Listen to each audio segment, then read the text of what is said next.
En el año 70 después de Cristo, el humo de un incendio cubrió el cielo de Jerusalén. No era un incendio cualquiera, era el fin de un mundo. 1000 años de tradición ardiendo en llamas, 1 millón de personas masacradas. Y una pregunta que nadie se atreve a hacer: ¿y si todo fue planeado desde el principio? Que lleva a todo un pueblo a enfrentarse contra el imperio más poderoso de la historia. La respuesta oficial es simple: impuestos excesivos, opresión romana, abusos de los gobernadores. Pero esa es solo la superficie. En el año 66 después de Cristo, una chispa aparentemente insignificante desató un fuego que consumiría una era completa. Un soldado romano profanó el templo de Jerusalén de la manera más degradante posible, un acto que los historiadores modernos califican como guerra psicológica calculada. Pero lo que nadie te cuenta es lo que estaba sucediendo en las sombras meses antes de ese incidente. Un estudio revolucionario publicado en 2024 en el Journal of Ancient History ha sacudido todo lo que creíamos saber sobre la gran revolta judía. Investigadores han encontrado evidencia documental que sugiere algo aterrador. Agentes romanos infiltrados en las diferentes sectas judías estuvieron fomentando deliberadamente la división interna durante años. Los fariseos, los saduceos y los esenios no solo tenían diferencias teológicas naturales. Según estos nuevos hallazgos, Roma estaba alimentando activamente esas diferencias, enviando provocadores que se hacían pasar por celotes radicales, creando conflictos artificiales entre las facciones. El objetivo era claro y brutal: dividir para conquistar, pero de una manera que hiciera inevitable una revuelta suicida. Piénsalo por un momento. Roma no necesitaba una excusa para invadir Judea, ya la controlaban. Lo que necesitaban era una justificación para destruir completamente el centro del poder judío, el templo. Y para eso necesitaban que los propios judíos se levantaran en armas de una manera tan amenazante que la respuesta brutal pareciera no solo necesaria, sino heroica. Las tensiones venían acumulándose desde hacía décadas. Los impuestos eran aplastantes, cierto. Los gobernadores romanos como Poncio Pilato y sus sucesores habían sido deliberadamente provocativos, cierto. Pero todo esto podría haber sido manejado diplomáticamente, como había sucedido durante años. Entonces, ¿por qué en 66 después de Cristo todo explotó de repente? La respuesta está en la profanación del templo. Cuando ese soldado romano cometió su acto obsceno frente al lugar más sagrado del judaísmo, no fue un accidente de un borracho desubicado. Fue el resultado de una cadena de provocaciones cuidadosamente orquestadas. Los registros históricos muestran que las autoridades romanas no castigaron al soldado, algo inusual incluso para los estándares romanos que normalmente mantenían cierto respeto por los lugares sagrados para evitar revueltas innecesarias. Ese acto fue diseñado para ser el detonante final y funcionó a la perfección. Los celotes, ya radicalizados por años de infiltración y propaganda, tomaron las armas. Los fariseos moderados perdieron el control de la situación. Los saduceos, la aristocracia sacerdotal que colaboraba con Roma, quedaron atrapados en medio del caos. Pero aquí viene la parte más oscura de toda esta historia. Esa división interna entre las diferentes corrientes judías no solo hizo inevitable la rebelión, sino que selló el destino de Jerusalén desde el primer día. Mientras los celotes gritaban guerra santa, los saduceos intentaban negociar y los fariseos buscaban un camino intermedio. Roma observaba con satisfacción cómo sus enemigos se destruían entre sí antes de que siquiera comenzara la verdadera batalla. La pregunta que deberíamos hacernos no es por qué los judíos se rebelaron, sino por qué cayeron exactamente en la trampa que Roma había preparado durante años. Y lo más aterrador, ¿Cuántas otras rebeliones en la historia fueron igualmente manipuladas? Imagina que pudieras ver el futuro. Imagina que textos sagrados de 1000 años de antigüedad te dijeran exactamente cuándo y cómo tu mundo va a terminar. ¿Lucharías para evitarlo o te rendirías al destino? Ahora imagina algo aún más perturbador. ¿Y si esas profecías no fueran visiones divinas, sino herramientas de manipulación diseñadas para controlar tu comportamiento? Esta es la teoría radical que está revolucionando nuestra comprensión de la destrucción del Templo de Jerusalén en el año 70 después de Cristo. Los rollos del Mar Muerto, descubiertos en las cuevas de Qumrán, contenían profecías apocalípticas que hablaban de una guerra de los hijos de la luz contra los hijos de las tinieblas. El libro de Daniel, escrito siglos antes, describía imperios que se levantarían y caerían, culminando en un reino mesiánico después de un período de tribulación extrema. Para cualquier judío devoto del siglo I, estos textos no eran metáforas abstractas, eran instrucciones de operación para el fin de los tiempos. Y según un paper explosivo publicado en 2025 en la Biblical Archaeology Review, los líderes de las diferentes sectas judías usaron deliberadamente estas profecías para radicalizar a sus seguidores, creando lo que los investigadores modernos describen como un culto apocalíptico suicida. La mecánica de esta manipulación era diabólicamente simple. Los celotes, la facción más radical, interpretaban cada acción romana como el cumplimiento de las profecías oscuras. Cuando Roma aumentaba los impuestos, era señal del fin. Cuando ejecutaban a rebeldes, era parte del plan divino. Cuando profanaban el templo, era la confirmación final de que había llegado el momento de la Guerra Santa. Pero aquí está el detalle macabro que los historiadores están empezando a comprender. No todos los líderes judíos creían realmente en estas interpretaciones apocalípticas. Algunos las estaban usando como propaganda, como una forma de reclutar soldados que no temieran la muerte porque creían que estaban cumpliendo el destino profetizado. Era control mental religioso aplicado a escala masiva. Y aquí es donde la historia se vuelve aún más controversial y fascinante. ¿Recuerdas que el cristianismo estaba naciendo en esta misma época? Jesús de Nazaret, ejecutado apenas unas décadas antes, había profetizado específicamente la destrucción del templo. En el Evangelio de Mateo, capítulo 24, se le atribuyen palabras escalofriantes. ¿Veis todo esto? De cierto os digo que no quedará aquí piedra sobre piedra que no sea derribada. Cuando el templo efectivamente fue destruido en el año 70, los seguidores de Jesús lo vieron como la validación definitiva de que su maestro había sido un verdadero profeta. Pero aquí viene la pregunta inquietante que investigadores de 2025 están planteando en fórums académicos. ¿Y si toda la narrativa cristiana del cumplimiento de las profecías fue construida retrospectivamente para aprovechar un evento que ya había sucedido?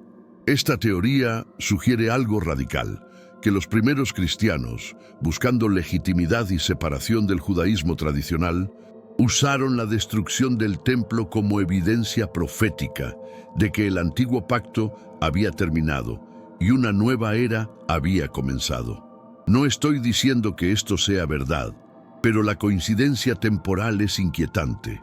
El cristianismo necesitaba diferenciarse del judaísmo. El judaísmo sufrió su golpe más devastador justo cuando el cristianismo estaba emergiendo. Las profecías que ambas religiones compartían de repente se cumplieron de una manera que favorecía la narrativa cristiana de renovación y dejaba al judaísmo tradicional sin su centro de poder. Evitemos los tecnicismos teológicos y enfoquémonos en la pregunta realmente perturbadora. ¿Fueron las profecías antiguas armas de control mental que diferentes grupos usaron para sus propios fines? ¿Y si lo que llamamos cumplimiento profético, fue en realidad manipulación psicológica colectiva. La destrucción del templo no solo cambió la historia, cambió la forma en que dos religiones mundiales se entendían a sí mismas. Tito Flavio Vespasiano. Recuerda ese nombre, porque es el nombre del hombre que asesinó una civilización y luego fue adorado como un dios. En el año 70 después de Cristo, Tito no era emperador todavía. Solo era el general encargado de sofocar una revuelta problemática en una provincia lejana. Pero lo que hizo en Jerusalén lo catapultaría al trono más poderoso del mundo antiguo, construido literalmente sobre las ruinas y los cadáveres del pueblo judío. Y según investigaciones recientes de 2024, su campaña en Judea no fue solo brutalidad militar, fue un experimento calculado en genocidio cultural y robo espiritual que sentaría las bases para futuros imperios. Flavio Josefo, el historiador judío que presenció los eventos y luego se convirtió en cronista de los romanos, nos dejó retratos detallados de Tito. Lo describe como un comandante brillante, cruel cuando era necesario, pero también capaz de momentos de clemencia estratégica. Pero hay algo en los relatos de Josefo que siempre ha molestado a los historiadores: la forma en que describe el saqueo del templo. Según Josefo, Tito intentó salvar el templo del fuego, dando órdenes estrictas de no incendiarlo, pero sus soldados, en el frenesí de la batalla, desobedecieron y prendieron fuego al edificio sagrado.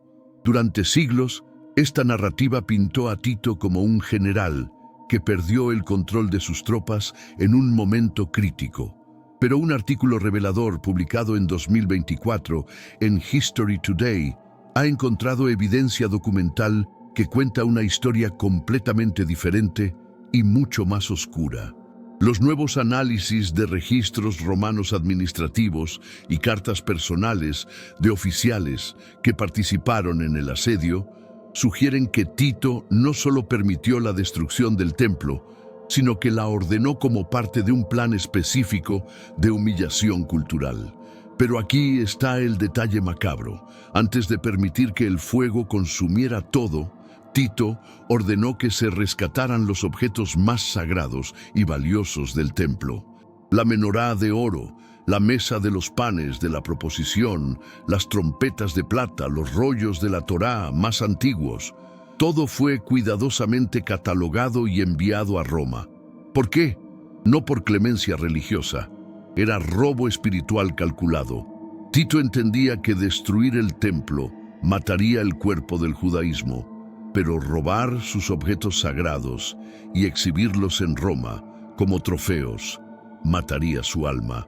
Y funcionó espectacularmente. Cuando Tito regresó a Roma en el año 71, organizó un triunfo, el desfile militar más grandioso que la ciudad había visto en décadas. Miles de esclavos judíos fueron obligados a marchar por las calles. Carros cargados con los tesoros del templo pasaban frente a la multitud que vitoreaba. La menorá, el símbolo más sagrado del judaísmo, fue paseada como un trofeo de guerra. Imagina el trauma psicológico. Ver tus objetos más sagrados, cosas que solo el sumo sacerdote podía tocar, siendo exhibidos como si fueran botín de guerra ordinario. No era solo una derrota militar, era una violación espiritual pública, y Tito lo sabía. El dinero obtenido de la venta de los esclavos judíos y el oro robado del templo financió directamente la construcción del Coliseo, el símbolo máximo del poder romano. Hay una conexión directa y sangrienta entre el lugar más sagrado del judaísmo y el estadio donde gladiadores mataban por entretenimiento. Pero la historia se vuelve aún más perturbadora cuando miramos los debates modernos. En 2025, threads virales en redes sociales han comenzado a cuestionar si Tito fue un precursor de lo que hoy llamaríamos genocidio cultural. Un usuario de X, con credenciales académicas, señaló paralelismos escalofriantes entre las tácticas de Tito y las de regímenes totalitarios del siglo XX. La destrucción sistemática de símbolos culturales, el robo de objetos sagrados para exhibición pública, el uso de humillación colectiva como herramienta política, la conversión de un pueblo en esclavos y espectáculo. La pregunta que estos debates plantean es incómoda. ¿Fue Tito simplemente un producto de su tiempo, un general romano haciendo lo que los generales romanos hacían? ¿O fue un innovador en técnicas de destrucción cultural que serían refinadas siglos después? El arco de Tito, que todavía se mantiene en pie en Roma, nos da la respuesta. Construido para conmemorar su victoria, muestra en bajorrelieves detallados la menorá siendo llevada en procesión. Durante siglos, muchos judíos se negaron a caminar bajo ese arco, considerándolo un monumento a su humillación. Pero hay algo más. Ese arco no solo celebra una victoria militar, celebra el asesinato calculado de una forma de vida. Mientras Roma planificaba su glorificación, Jerusalén caía en un abismo de hambre, traición y horror que haría parecer pálidas las peores pesadillas. El año 70 después de Cristo. Jerusalén, la ciudad santa, se había convertido en una tumba para los vivos. Tito Flavio rodeó la ciudad con 4 legiones romanas, aproximadamente 60.000 soldados profesionales, construyendo un muro de asedio que convertía a Jerusalén en una prisión a cielo abierto. Nadie entraba, nadie salía, y dentro de esas murallas 1 millón de personas esperaban la muerte. Pero lo que sucedió durante esos meses de asedio no fue simplemente una operación militar, fue un descenso colectivo a los círculos más profundos del infierno humano. Y según investigaciones recientes de 2025, Roma no solo estaba esperando que la ciudad se rindiera por hambre, estaba usando tácticas de guerra biológica primitiva que anticipaban los horrores de conflictos modernos. Flavio Josefo, que estaba dentro de la ciudad durante el asedio, nos dejó descripciones que son difíciles de leer incluso 2000 años después. Habla de madres cocinando a sus propios hijos porque no quedaba nada más que comer. De cadáveres apilados en las calles porque no había espacio para enterrarlos ni energía para moverlos. De personas que se arrastraban buscando hierbas entre las piedras, muriendo con la boca llena de tierra. Estas no son exageraciones literarias. Son testimonios de un testigo presencial que vivió el horror. Pero lo que Josefo no podía saber, porque no tenía el conocimiento científico moderno, era que Roma estaba acelerando activamente ese proceso de destrucción. Un estudio publicado en 2025 en el Journal of Conflict Archaeology ha analizado restos humanos encontrados en excavaciones recientes alrededor de Jerusalén, específicamente en áreas que correspondían a los campamentos romanos del asedio. Los análisis químicos de huesos y dientes han revelado algo escalofriante: evidencia de contaminación deliberada de fuentes de agua que fluían hacia la ciudad. Los romanos, que eran ingenieros magistrales, conocían perfectamente el sistema de acueductos de Jerusalén. Y según estos nuevos hallazgos, desviaron corrientes de agua, contaminaron pozos con cadáveres de animales y bloquearon fuentes que podrían haber aliviado la sed de los asediados. No era suficiente con bloquear la comida, tenían que hacer que el agua misma se convirtiera en veneno. Pero el horror del asedio no era solo físico, era profundamente psicológico. Josefo describe fenómenos extraños que sucedían dentro de las murallas.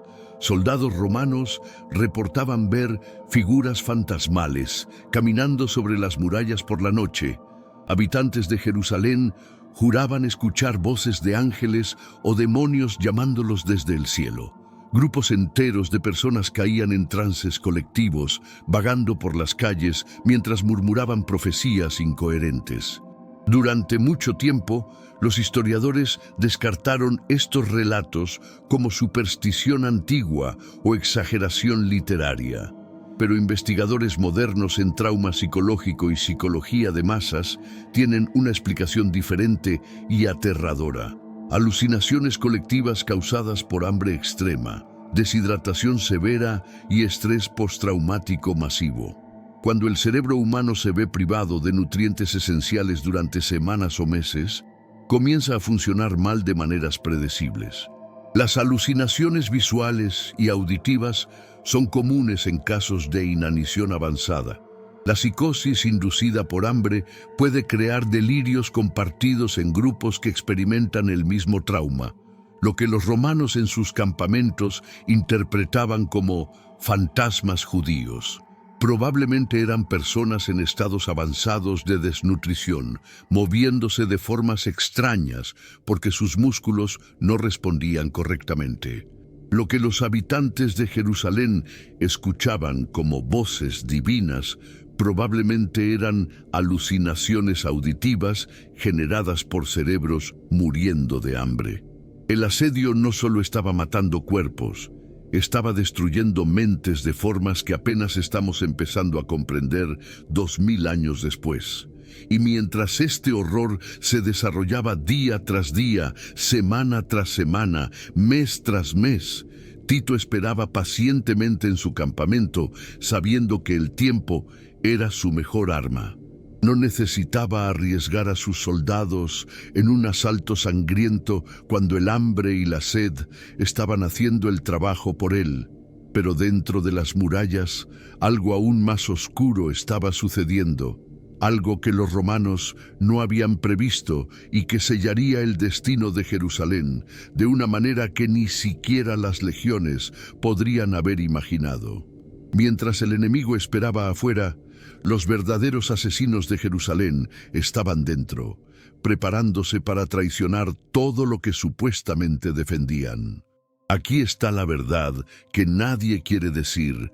Jerusalén no cayó porque las legiones romanas fueran invencibles.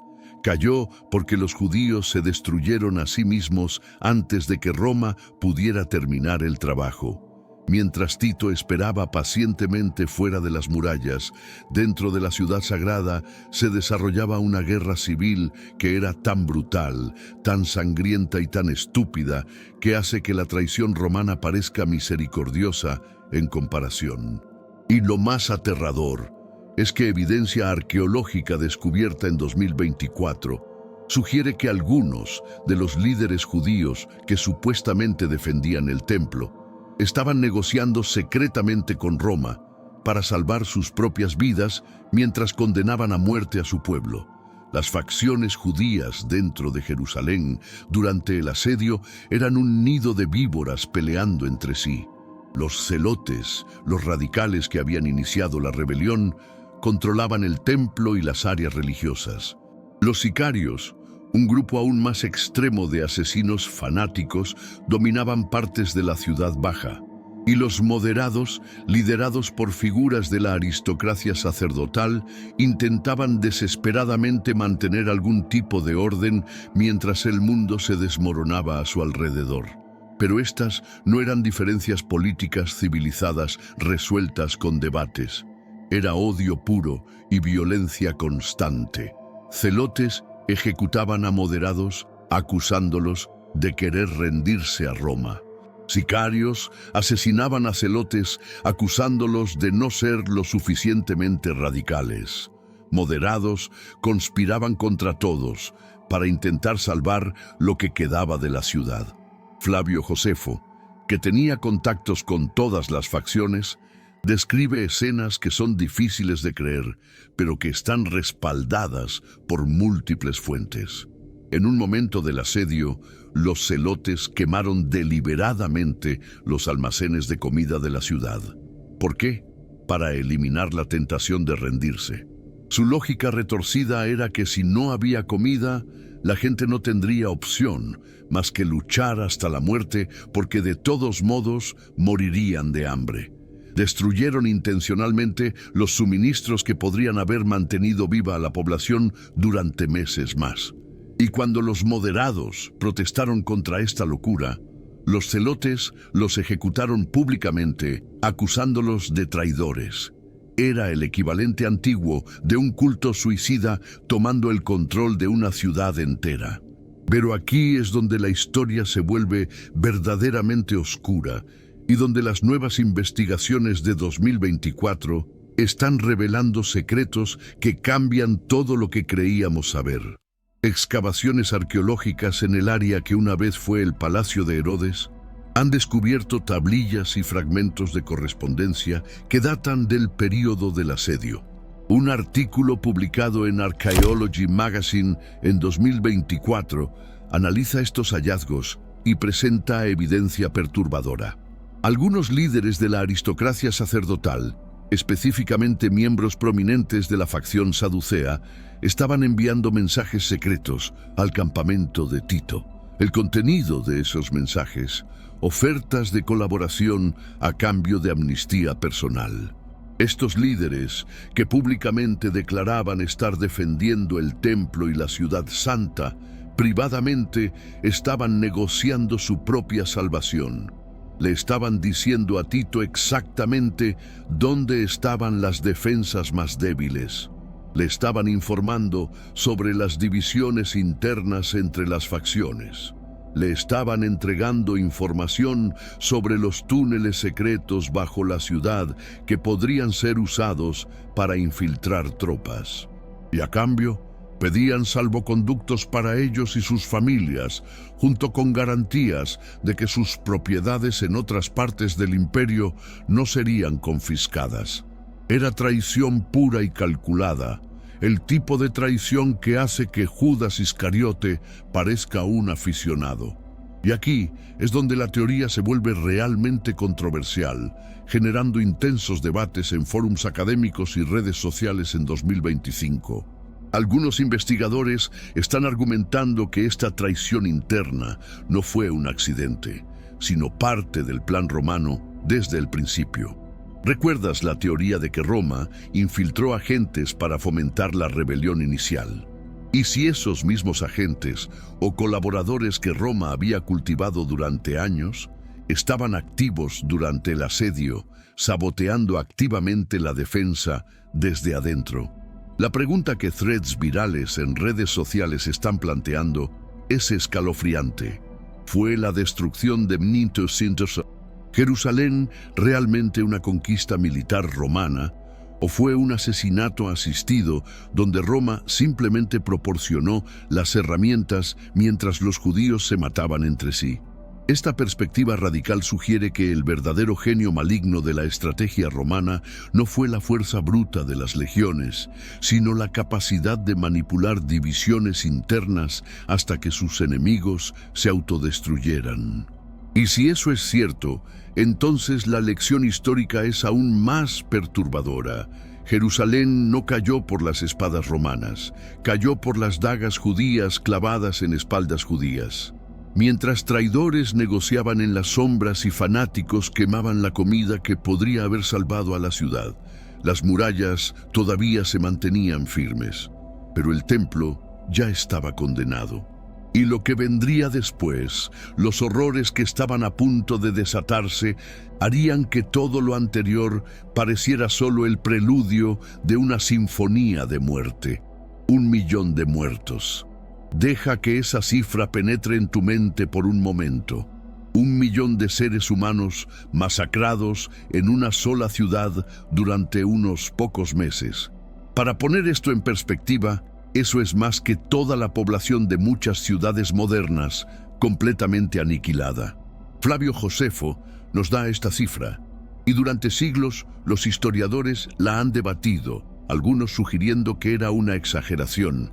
Pero excavaciones arqueológicas recientes y análisis demográficos modernos sugieren que si acaso Josefo estaba siendo conservador.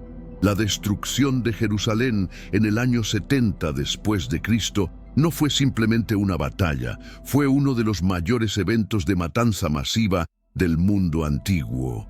Y según un paper explosivo publicado en 2025 en Holocaust and Genocide Studies, hay una pregunta inquietante que la academia ha evitado durante demasiado tiempo.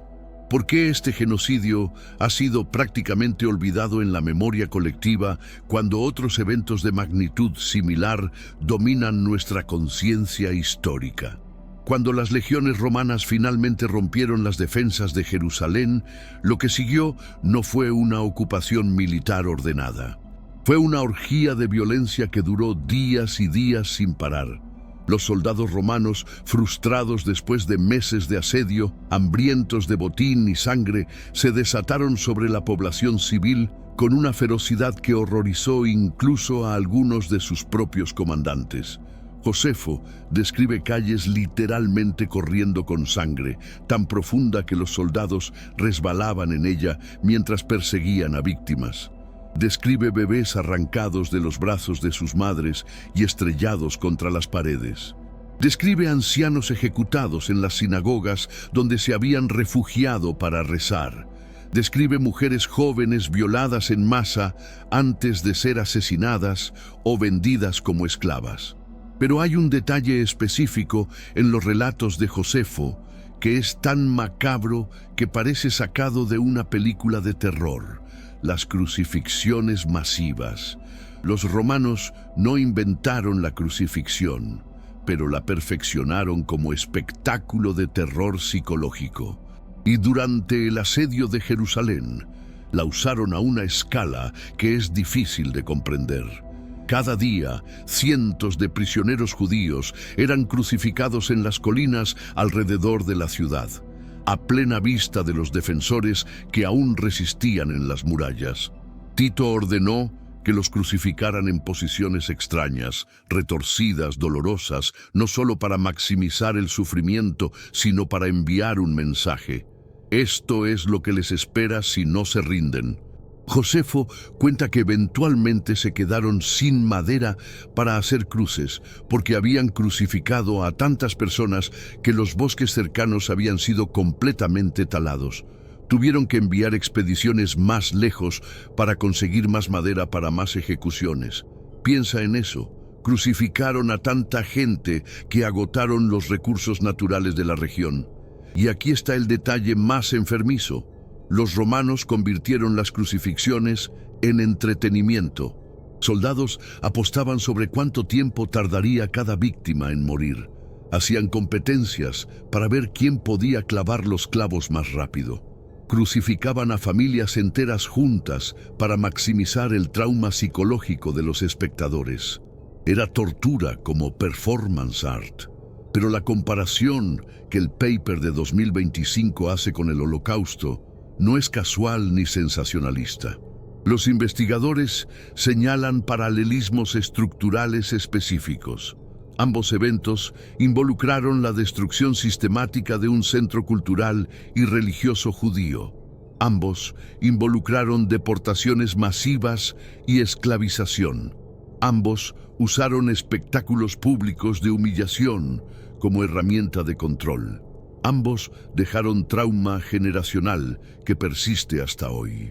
Entonces, ¿por qué el año 70 después de Cristo no tiene el mismo peso en la conciencia colectiva?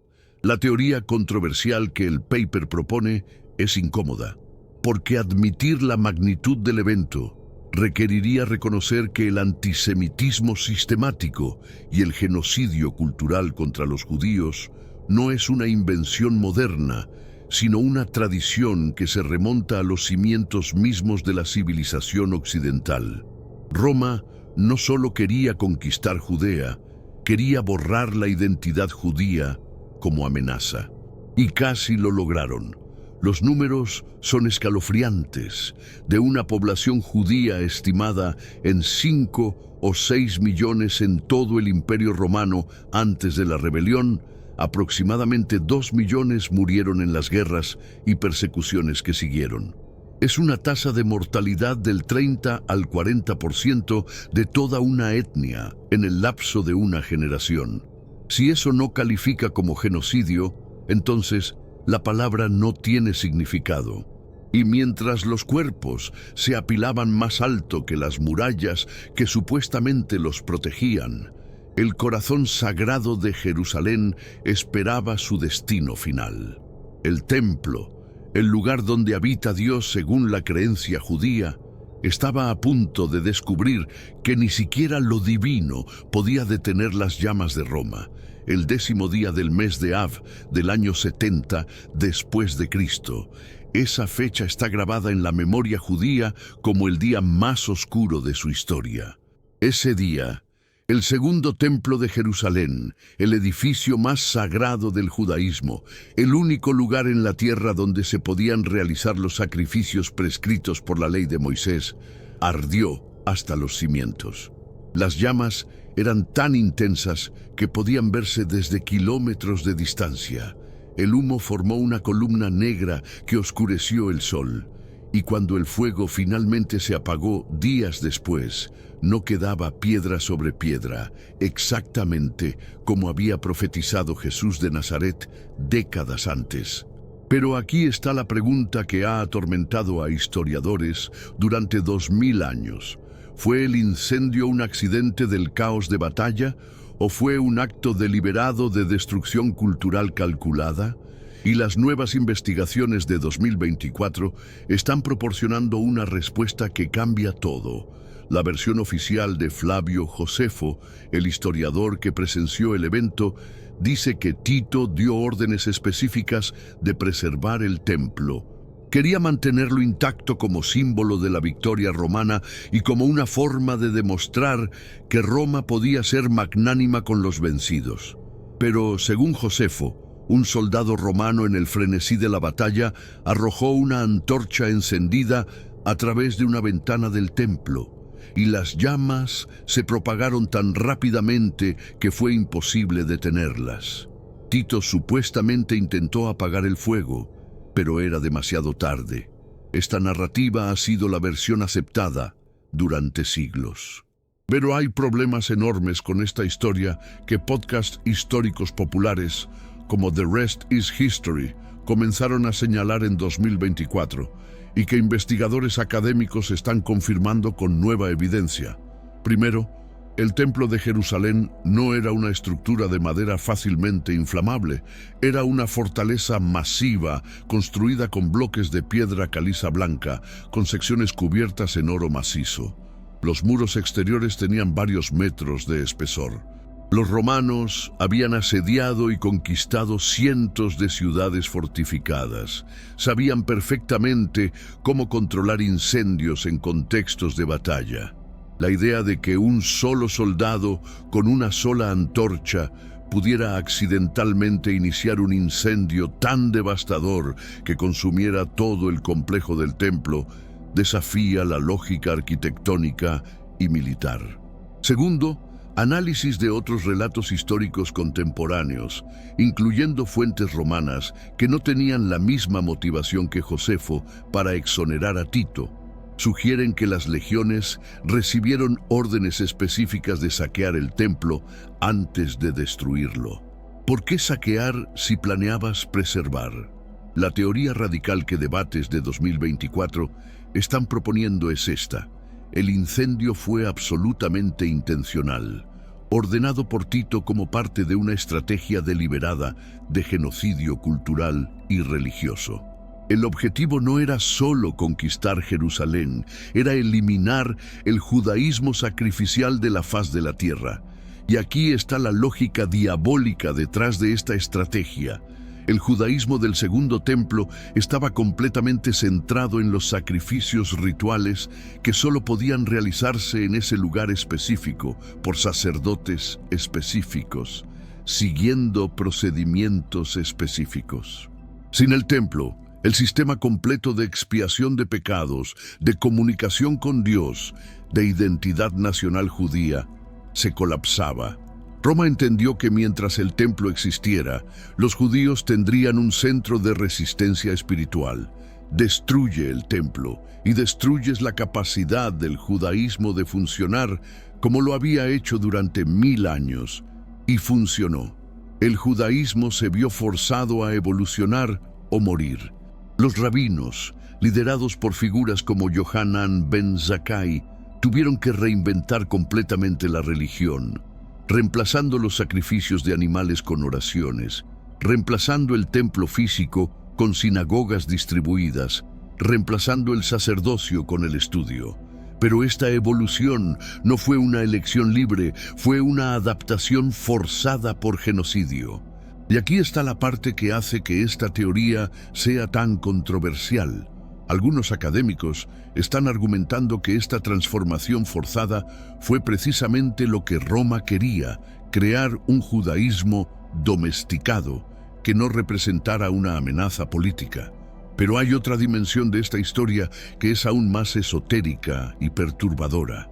El Arco de Tito en Roma, construido después de su victoria, muestra la menorá del templo siendo llevada en procesión. Durante 2000 años, ese arco ha sido considerado por muchos judíos como maldito, un monumento a su humillación que nunca debería ser honrado caminando bajo él.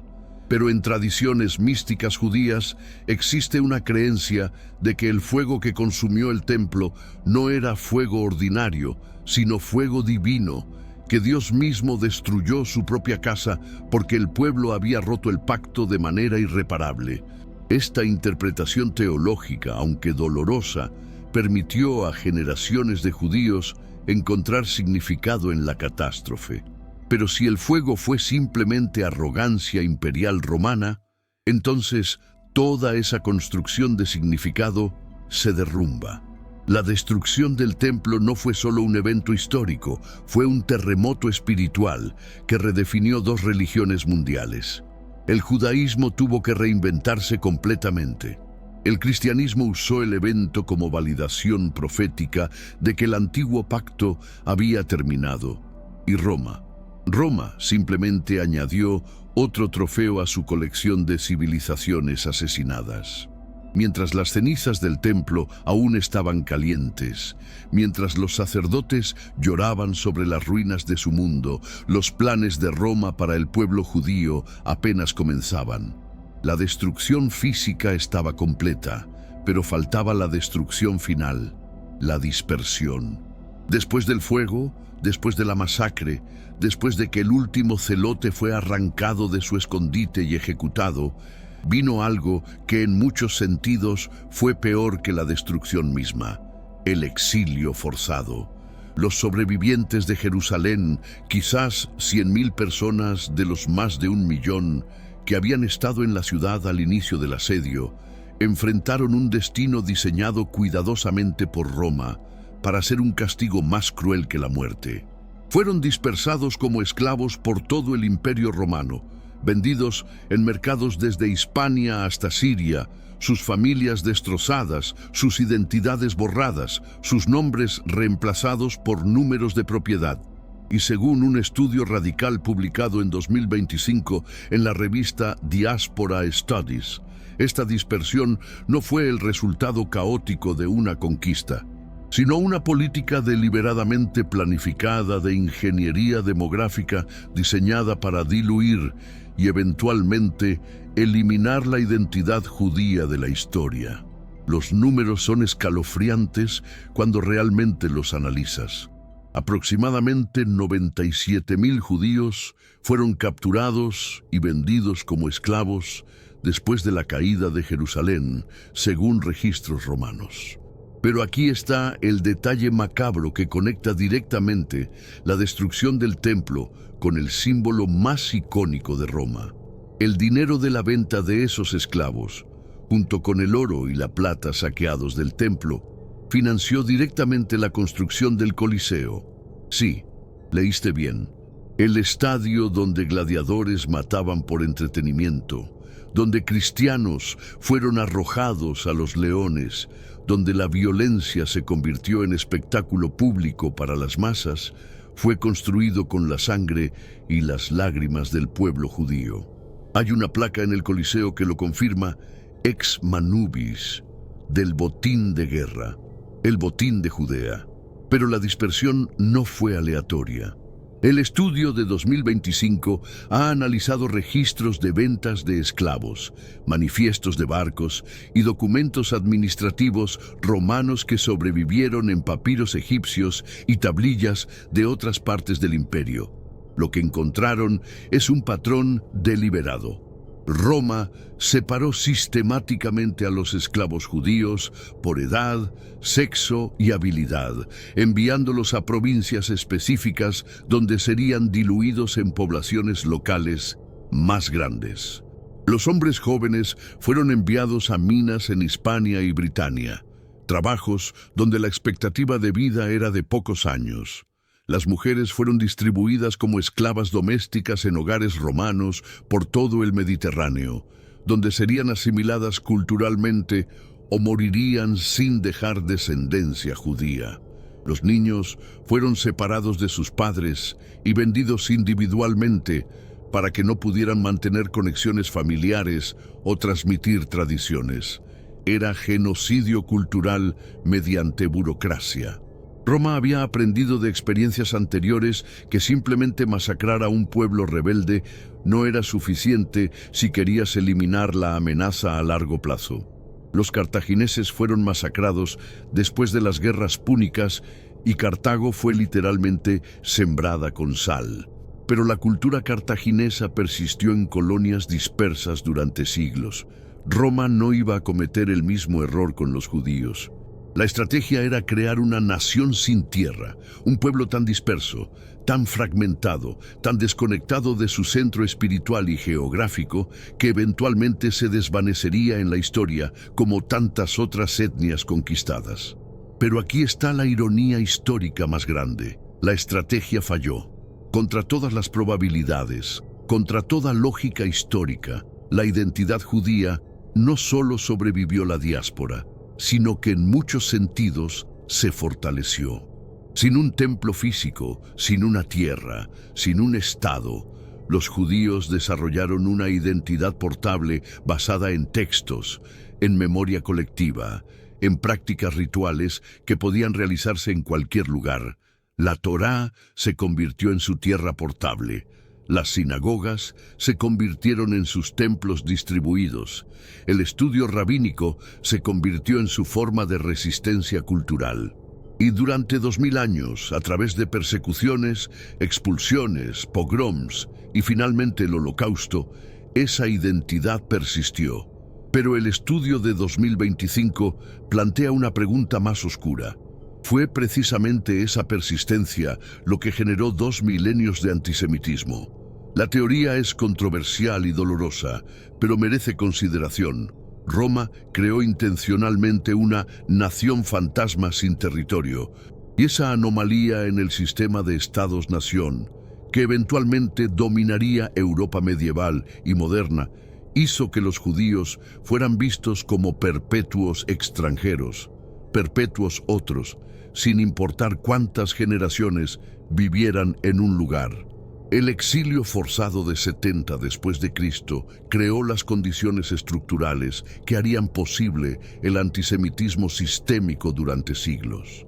Y hay otra conexión dark que raramente se discute.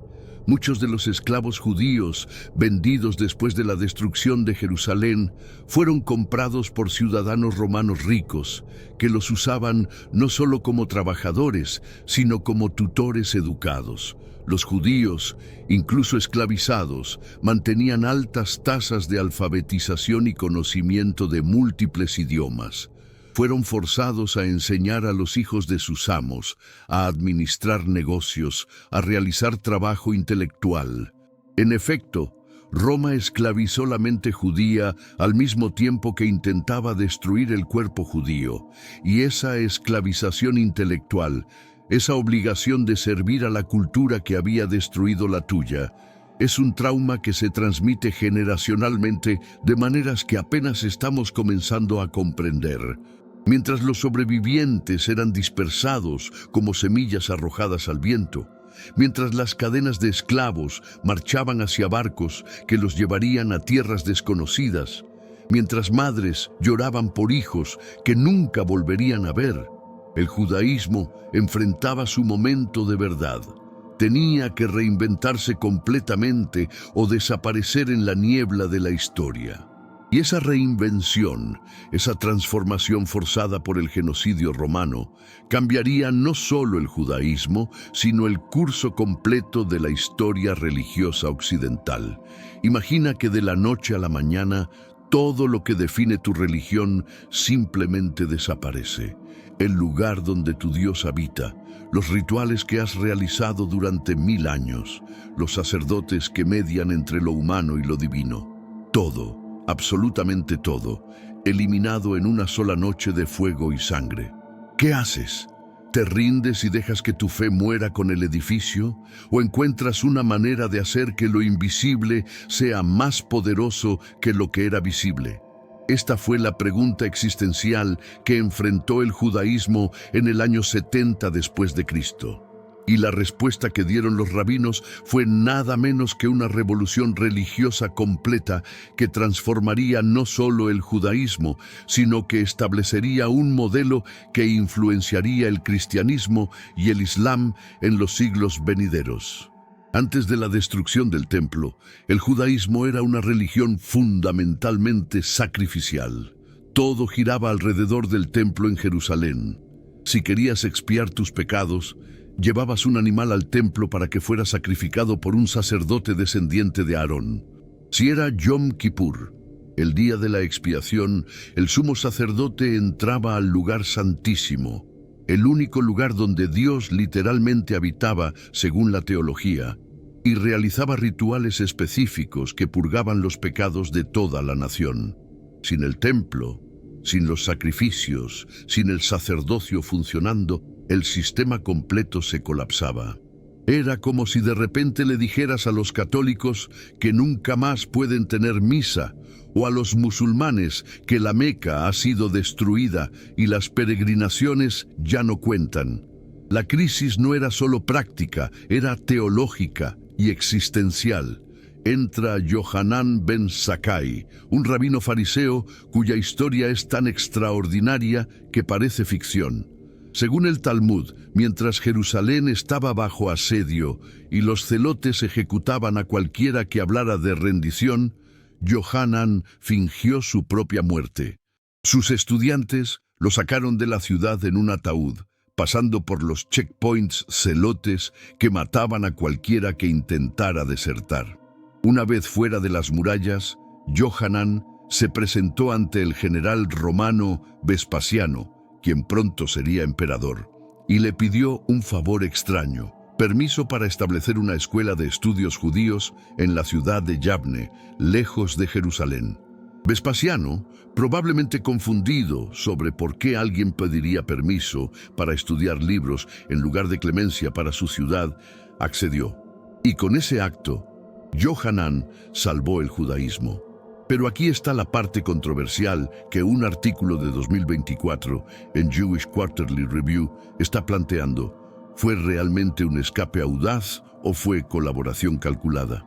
La teoría radical sugiere que Yohanan tenía una relación preexistente con autoridades romanas, que su escape fue en realidad una extracción negociada, y que a cambio de fundar lo que Roma veía como un judaísmo domesticado, sin aspiraciones políticas, Roma le ofreció protección y recursos. La evidencia circunstancial es intrigante. Yohanan obtuvo privilegios inusuales para un judío en territorio romano post-rebelión. Pudo reunir a estudiantes y establecer una academia que eventualmente se convertiría en el centro del judaísmo rabínico. Y más importante, el judaísmo que emergió de Yavne era precisamente el tipo de judaísmo que Roma podría tolerar. Centrado en el estudio, en la oración, en la interpretación textual, sin pretensiones de independencia política o restauración del templo por medios militares. En Yavne, Yohanan y sus colegas rabinos realizaron lo que solo puede describirse como cirugía de emergencia en una religión moribunda. Tuvieron que responder preguntas que nunca habían sido formuladas antes. ¿Cómo expías pecados sin sacrificios de animales? Respuesta: la oración y las obras de caridad se convierten en equivalentes funcionales. ¿Cómo mantienes el sacerdocio sin un templo donde servir? Respuesta: El sacerdocio se vuelve honorífico. Los rabinos, maestros, toman el rol de liderazgo espiritual. ¿Cómo mantienes unidad nacional sin un centro geográfico?